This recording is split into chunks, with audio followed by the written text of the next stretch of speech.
All right, we got the brand new Tekken 8 ranked popularity when it comes down to just characters. Now, I made a video when it came down to the popularity characters when it comes to mainstream. So I made like King, Yoshimitsu, I put Eddie Gordo up there, like Jin, characters like that, maybe Kaz. I forgot who I put. I put a 5-tier list, and I feel like those are the most mainstream whenever you knew these games. This right here is the ranked popularity when it just comes down to just characters being used across the board with in ranked systems. And they also break down some of the infographic also of who's using that. Like, look how small that Xbox percentage is. That's me, by the way. I play on Xbox. And then you can see PlayStation and PC right here. So you do have some database on that. And then just full database as who's using who. Now, before it was, I believe, like Dragunov at top. A lot of the S tier character situations. So let's see if it's more of an S tier thing now or just like an aesthetic of the character. So let's check it out. First, we have at the top, bro, is Jin, which is very, I think he's the best. He is the definition of Tekken in this game, in my opinion. He can do whatever he wants. And I've said this multiple times. I really agree with Jin being the most popular due to he's basically, he can do it like what I said. He just does anything. He can do anything. He could be overly pressured, great defense, counters, everything, like plus frames, just everything. He's easier. He's very accessible to use in this game. So Jin, and then the aesthetic of him and him being the main protagonist, the main hero, I feel that Jin definitely deserves that. Like when a beginner picks it up, he's kind of like the Scorpion Sub-Zero of Mortal Kombat. You know what I mean? Like when you pick up the game, you see him and you're like, oh shit, like I want to play this guy. You know what I mean? Like I don't know. Jin is just that. He looks dope. Like he looks badass. He's just badass in this game. So next is King. Again, another character like a Scorpion Sub-Zero. Jin and King, I kind of get that. Jin though is not really broken S tier in my opinion, so it's kind of cool to see him right here. He's like high A tier. I'll put him probably at the highest of A tier, but I wouldn't put him broken. King, I mean that's a whole nother. But King right here is next, and then you have Reina, which is interesting because Reina just somebody won the tournament Joker, one of the best tournaments probably right now up to date, at least for a while. They won with Reina, so I think this Reina usage is going to go even higher, especially people that are playing at a competitive level. They're probably going to continuously experimenting with her, but very, very true. Reina looks dope. Her aesthetic, her cadences, like everything. She's very fast, a lot of pressure. King is the same way. Like King is just these three at the top really make sense. It looks cool to see like it's not just some form of like the meta people are chasing, but more of like an aesthetic outlook of why people pick these people. And I think when you are a beginner and you kind of look at these characters, you're like, oh shit, like King will really appeal to you, Jin will, Reina really will. So them three be at the top really does make sense.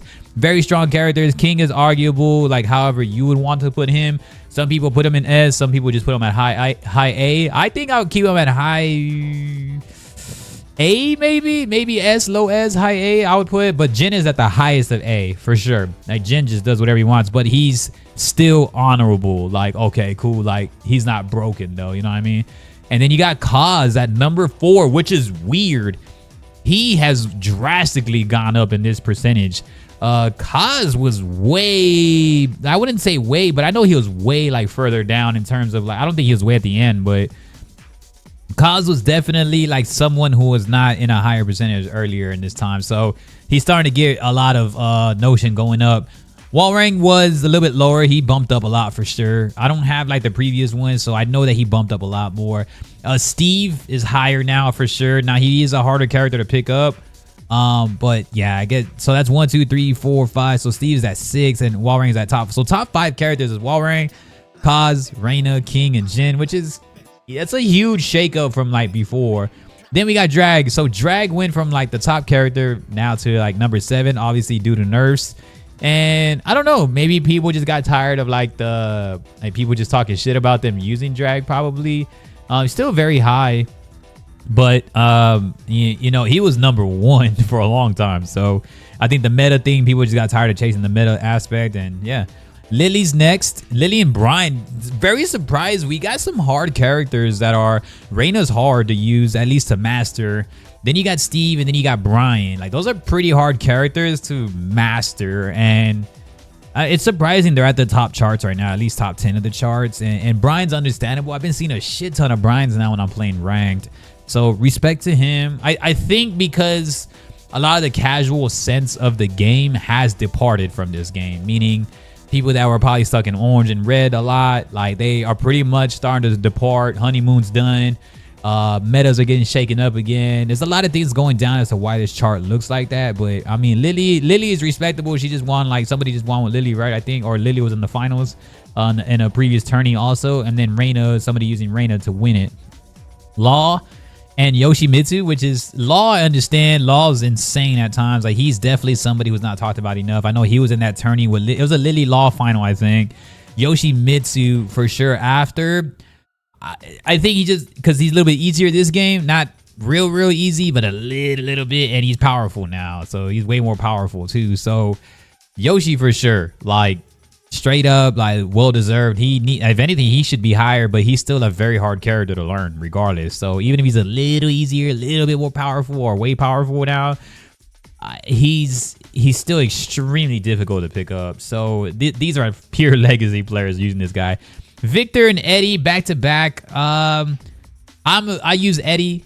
I use Eddie a lot. I like Eddie. I use June and Nina. So Eddie being right here, kind of in around that top. I thought he would be higher. I still think Eddie is one of the most monumental commercial Tekken players, right? Because when you saw Eddie in Tekken Tag and Tekken Tag 2, people loved him, right? All the breakdancing, the flipping, and all that stuff. And of course, like everybody that, coming through with him, and I feel like that was the capoeira sense was dope for Latinos too, and just everything like that. Brazilians, like he's very monumental in his own right. I feel to the mainstream, like people that were like me, when I didn't play at all, but people I knew played.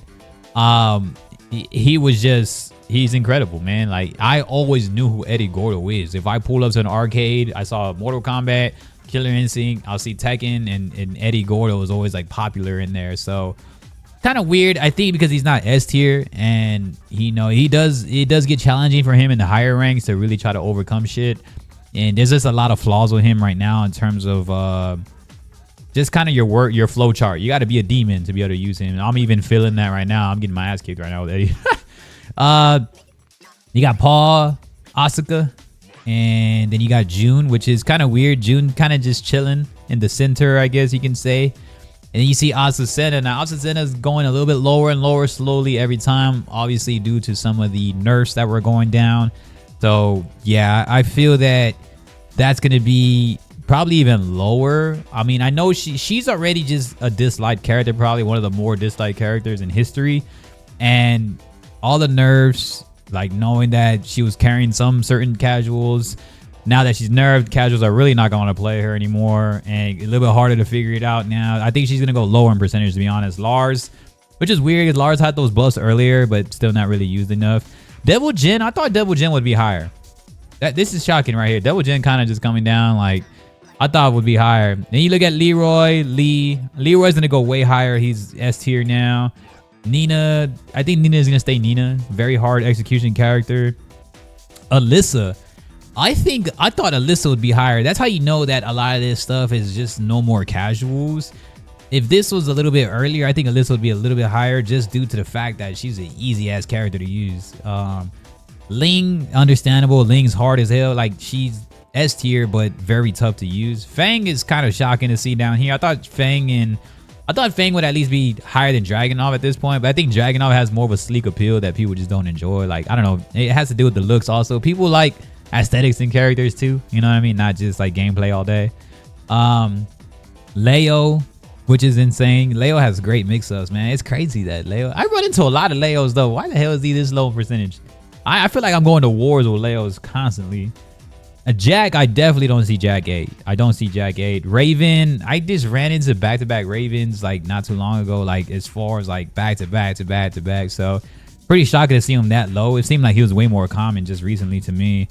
Claudio, I don't see Claudio at all in ranked anymore. So I respect. Zafina, I run into her a little bit more often than I think 1% what it's saying here. Kuma and Panda, for sure. I run into Shaheen more than Kuma, for sure. Man.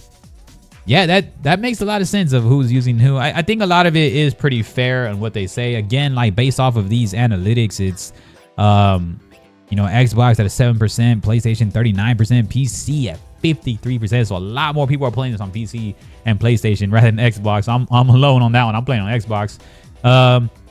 But yeah, again, Dragunov falling down to the rank, and Brian going up, Lily going up, Eddie kind of shocking. I think those are some of our more shocking. Jin, I would say Jin's pretty shocking to me at number 1, but again, I think he is the definition of Tekken. He can do whatever he wants. Like, I always play around on stream. I say we're not playing Tekken 8, we're playing Jin Simulator, meaning if you're playing a Jin, like you have to do whatever he wants to, like, guide that match for the, like, if he wants to be fully counter defensive, slower, slow down the game, pull the pressure, like whatever he wants to do.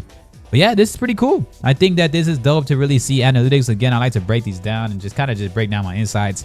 What character are you using, and do you feel that the popularity is right? Again, I thought Eddie Gordo would be a lot higher, and then I'm actually shocked that Kaz being this high, and that's it. King remains high, so everybody loves King still. That's crazy. Who else is really kind of going up these charts right now? I'd say Brian. I think there's one. Brian and Steve. Yeah.